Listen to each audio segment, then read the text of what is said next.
अस्सलाम वालेकुम प्यारे बच्चों। उम्मीद है कि आप सब ठीक होंगे। आज हम chapter number 13 pollution of air and water, इस चैप्टर के कुछ सवालात करने जा रहे हैं क्योंकि हमने ये कंप्लीट किया या हमने अच्छी तरह से पढ़ा है, तो आज हम इसके क्वेश्चंस करने जा रहे हैं। क्वेश्चन नंबर 1 है, what are the different ways in which water gets contaminated, यानी कि वो कौन से ऐसे मुख्तलिफ तरीके हैं जिनसे जो पानी है वो गंदा होता है, वो पीने के काबिल नहीं रहता है। तो आंसर है इसका, the different ways in which the water gets contaminated are industrial waste. The harmful chemical wastes gets released by the industries into water sources, यानी कि सनतों से जो खारिज होने वाला मुख्तलिफ ऐसे जहरीले अद्वियात हैं जो हमारे जो सोर्सेज ऑफ वाटर हैं, नदी नाले दरिया हैं, उनमें जाता है, तो उनसे हमारा पानी जो है वो गंदा होता है। दूसरा है सीवेज वेस्ट, यानी kitchen laundry and toilets release the waste materials and this pollutes water. अगर हम जो किचन से खारिज होने वाला या हम कपड़े धोते हैं उनमें जो साबुन होता है, तो वो जाता है, पानी में जाता है। अगर हम उसको अच्छी तरह से डिकम्पोज नहीं करेंगे, अगर हम उसको अच्छी तरह से पाइप ड्रेनेज वगैरह ठीक तरह से नहीं होगा, तो वो पानी वो इनसे खारिज होने वाला जो जो भी ये पानी है, तो ये जाता है हमारे जो सोर्सेज ऑफ वाटर है उनमें जाता है, तो उससे भी हमारा पानी जो है वो कंटेमिनेट होता है। Agricultural chemicals. Excessive amount of pesticides and fertilizers are used by the farmers for enhancing crop production. Rains and floods carry these harmful chemicals to water bodies, which results in water pollution. तो जैसे जो farmers होते हैं वो खेती बाड़ी करने के लिए जो फसल इनका प्रोडक्शन जो है उसको इन्हांस करने के लिए, उसको बढ़ाने के लिए फर्टिलाइज़र यानी कि ज़रख़ीज़ उनको खाद वगैरह उसका इस्तेमाल करते हैं, या कीड़े मार अद्वियात पेस्टिसाइड्स जिनको हम बोलते हैं वो इस्तेमाल करते हैं। तो उनसे ये जो लास्टली जो उनसे ये है ये केमिकल्स होते हैं।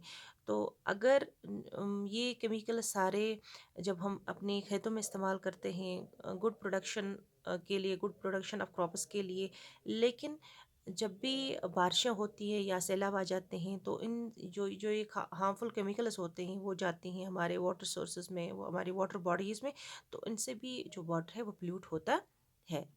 तो ये कुछ ये जो तरीके हैं जिनसे हमारा जो पानी है वो कंटेमिनेट होता है, जो हमारा जो वाटर सोर्सेज होते हैं, वाटर बॉडीज़ है, वो ये गंदा होता है। Number 2 is, at an individual level how can you help reduce air pollution, यानी कि इनफरादी तौर पर, ज़ाती तौर पर आप किस तरह से मदद कर सकते हैं जो एयर पोल्यूशन है उसको कंट्रोल करने के लिए हम किस तरह से मदद कर सकते हैं। इनफरादी तौर पर यानी कि ज़ाती तौर पर हम लोग किस तरह से ये इस चीज़ को मदद कर सकते हैं ताकि हमारा जो एयर है वो ज़्यादा पोल्यूट ना हो, वो अच्छा साफ़ सुथरा रहे। तो इसका आंसर है, the following are the steps we can take for reduction of air pollution, यानी कि जो नीचे ये कुछ तरीके हैं उनसे हम अपनी जो हवा है जो उसको साफ़ रखने में अहम रोल अदा कर सकते हैं या उसमें मदद कर सकते हैं। Number 1 is, we should avoid the usages of personal cars and opt for public transport as much as possible, यानी कि हमें अपनी जो हर एक को अपनी ज़ाती गाड़ी होती है उसको अवॉइड करना चाहिए, उसको तर्क करना चाहिए, और पब्लिक ट्रांसपोर्ट यानी कि जहाँ पे अगर 10 आदमी है या 20 आदमी है, उनको अगर 20 गाड़ियाँ, तो उनसे जो खारिज होने वाला धुआं है उससे हमारा जो हवा है वो पोल्यूट हो जाएगा, वो आलूदा हो जाएगा। तो इससे बेहतर है कि अगर 20 गाड़ियों की जगह अगर हम एक गाड़ी का इस्तेमाल करेंगे, पब्लिक ट्रांसपोर्ट का इस्तेमाल करेंगे, तो इससे जो हमारा हवा है इसमें काफ़ी हद तक बेहतरी आ जाएगी, काफ़ी हद तक हमारा जो एयर है वो पोल्यूट होने से बच जाएगा। ये भी एक इकदाम है जो हम ज़ाती तौर पर कर सकते हैं।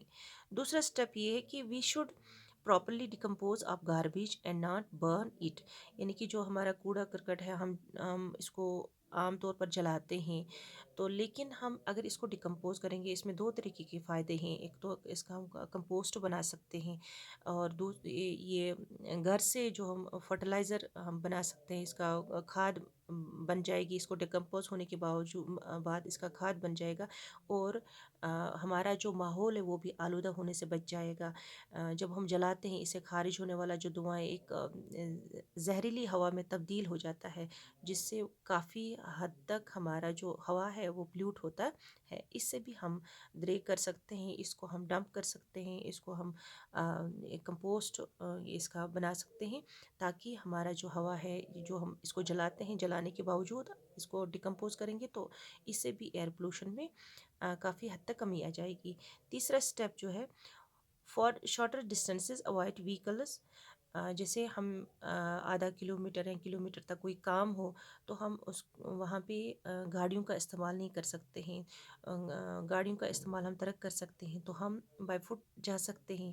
اس سے بھی دو طریقے کے فائدے ہیں۔ ایک تو ہمارا ماحول جو ہے، ہمارا جو ہوا ہے، اس میں گاڑیوں کی کمی آ جائے گی، تو ہمارا جو اس سے خارج ہونے والا دھواں ہے وہ بھی کم ہو جائے گا، اور یہ ہماری جو فزیکل مینٹیننس ہے تو وہ بھی ٹھیک رہ جائے گی، تو اس سے ایکسرسائز بھی ہو جائے گی، اور ہمارا جو ماحول ہے، ہمارا جو ہوا ہے وہ بھی آلودہ ہونے سے بچ سکتا ہے۔ Number fourth one is we should control the number of emissions from household chimneys and vehicles. یعنی کہ جو ہم گھر میں جو یہ جو جلاتے ہیں، بہت ساری ایسی چیزیں جلاتے ہیں، لکڑیاں جلاتے ہیں، وہ ان چمنی سے جو خارج ہونے والا دھواں ہے اس کو بھی کم کر سکتے ہیں۔ وہاں پہ وہ چیزیں ہم جلائیں گھر میں، ان چیزوں کو ہم یہ ترجیح دے سکتے ہیں جن سے زیادہ دھواں نہ نکلے، تاکہ ہمارا جو ہے، جس سے بہت سارا اثر ہماری صحت پہ پڑ جاتا ہے اس دھویں سے، اس کو ہم کم کر سکتے ہیں۔ یا ویکلز جو پہلے ہم نے کچھ سٹیپس ہم نے پڑھے آگے، ان کو کم کر سکتے ہیں، تاکہ ان سے جو خارج ہونے والا جو دھواں ہے وہ کم ہو سکے۔ Number fifth one is we should replace our vehicle fuel diesel and petrol by LPG and CNG۔ یعنی کہ جو ہماری گاڑیاں ہیں، اگر ہم عام طور پر ڈیزل اور پیٹرول کا استعمال کرتے ہیں، لیکن یہ پیورسٹ فارم آف یہ نہیں، فیول مانا نہیں جاتا ہے، تو LPG جو ہے لیکویفائڈ پیٹرولیم گیس ہے، یا CNG ہے، کمپریسڈ نیچرل گیس، یہ پیورسٹ فارم آف فیول مانا جاتا ہے، تو ان سے بہت بہت کم جو ہے ایئر پلیوٹ ہو جاتا ہے۔ تو ہم ان کو ریپلیس کر سکتے ہیں، ڈیزل یا پیٹرول یا کیروسین آئل کو ریپلیس کر سکتے ہیں LPG جو ہم آج عام طور پر رسوئیوں میں استعمال کرتے ہیں۔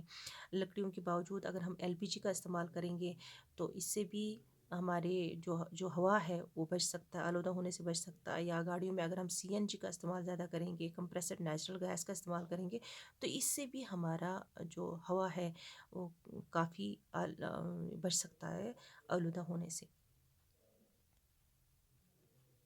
ہمارا تیسرا کوشچن ہے یہاں پہ، clear transparent water is always fit for drinking comment. بولتے ہیں کہ جو صاف اور شفاف، جس کو ہم پانی کہتے ہیں، بولتے ہیں کہ وہ ہمیشہ وہ ہمیشہ یہ پینے کے قابل ہوتا ہے، صحیح ہوتا ہے، اس پہ آپ اپنی رائے دیجیے۔ تو اس کا آنسر ہے no, we don't agree to the statement that clean water is always fit for drinking because water might appear clean but it may contain some disease causing microorganisms and several other dissolved impurities. Hence we advise purifying the water by boiling or by any purifying system before drinking it۔ آپ کو پتہ ہوگا کہ اس طرح سے ہم جسے صاف و شفاف پانی دکھتا ہے، لیکن اس میں کچھ ایسے مائکروبس ہو سکتے ہیں جو ہم نیکڈ آئیز سے ان کو نہیں دیکھ سکتے ہیں۔ وہ پاسبل ہے کہ تھرو مائکروسکوپ ہم ان کو دیکھ پائیں گے، لیکن ایسے کھلی آنکھوں سے ہم اپنی آنکھوں سے ان کو دیکھ نہیں سکتے ہیں ان مائکروبس کو، تو وہ اس میں موجود ہوں گے جو ہارمفل ہو سکتے ہیں ہماری صحت کے لیے، یا ایسی کوئی امپیورٹی ہوگی جو ایسے نہیں دکھے گی، لیکن وہاں سے جو صاف شفاف پانی ہو سکتا ہے، کلیئر واٹر ہو سکتا ہے، لیکن یہ ہم قطعی نہیں کہہ سکتے ہیں کہ یہ بالکل صحیح پانی ہوگا ہمارے پینے کے لیے، ہماری صحت کے لیے صحیح ہوگا۔ تو اس سے بہتر ہے کہ ہم اس کو بوائل کریں، اس کو اچھی طرح سے ابالیں، یا ایسے جو پیوریفائرز سے ہمارے پاس، ان سے ہم پیوریفائی کر سکتے ہیں، اس کے بعد ہی یہ پینے کے قابل ہو سکتا ہے۔ تو یہ بالکل صحیح نہیں ہے کہ ایسے کوئی کلیئر یا ٹرانسپیرنٹ واٹر ہو وہ پینے کے قابل ہو سکتا ہے، نہیں، یہ بالکل صحیح نہیں ہے۔ کوشچن نمبر 4 ہے ہمارا، Explain the difference between pure air and polluted air. Answer है the composition of pure air contains 78% nitrogen, 21% oxygen, and 0.03% carbon dioxide. Besides these, there are some other gases like methane, organ, ozone, and water vapors. The air is said to be polluted when the composition of air is altered by the addition of harmful substances or gases such as sulfur dioxide, carbon monoxide, nitrogen dioxide and particulate matter. आपको पता होगा कि इससे पहले भी हमने पढ़ा कि कंपोजिशन ऑफ एयर 78% जो हमारा जो एयर है, जो एटमॉस्फेयर है, उसमें जो एयर है वो किससे बना है, वो नाइट्रोजन से है. बाकी जो 21% है जो वो ऑक्सीजन है, और बाकी जो भी है वो है carbon dioxide and other gases जैसे ozone, argon, methane, water vapours, वो इससे बना हुआ है. लेकिन अगर इन्हीं गैसेस में कोई अल्ट्रेशन हो, कोई बदलाव हो, किसी भी तरीके से ह्यूमन एक्टिविटी से कहीं इसमें ज़्यादा या कमी हो, जैसे जो हम अभी हमने पढ़ा आगे क्वेश्चंस में कि अगर हम लकड़ियां जलाते हैं तो उनसे, या ऐसे व्हीकल जिनसे ज़्यादा धुआं निकलता है तो हमारे एयर में मिल जाता है, तो इससे कुछ गैसेस हैं वो उसमें एडिशन हो जाएगा. तो इससे हमारा जो कंपोजिशन, जो नेचुरल कंपोजिशन ऑफ एयर है, वो उसमें अल्ट्रेशन आ जाएगा. तो इससे हमारा जो गैस, जो हमारा जो हवा है, तो ये आलूदा हो सकता है. तो इस तरह से हम ये डिफ्रेंशिएट कर सकते हैं. प्योर एयर, जो प्योर एयर है, जो उसका कंपोजिशन है, अगर इसमें कोई अल्ट्रेशन होगा, यानी कि 78% नाइट्रोजन है, 21% ऑक्सीजन है, 0.03% कार्बन डाइऑक्साइड है, बाकी जो कुछ 0.0 कुछ रहता है वो है बाकी गैसेस है, methane, organ, ozone, water vapour. तो इनमें अगर किसी भी तरीके से अगर जो ह्यूमन एक्टिविटीज़ से कहीं इनमें कोई गैस ज़्यादा हो या कम हो, तो उसको हम पोल्यूटेड एयर कह सकते हैं.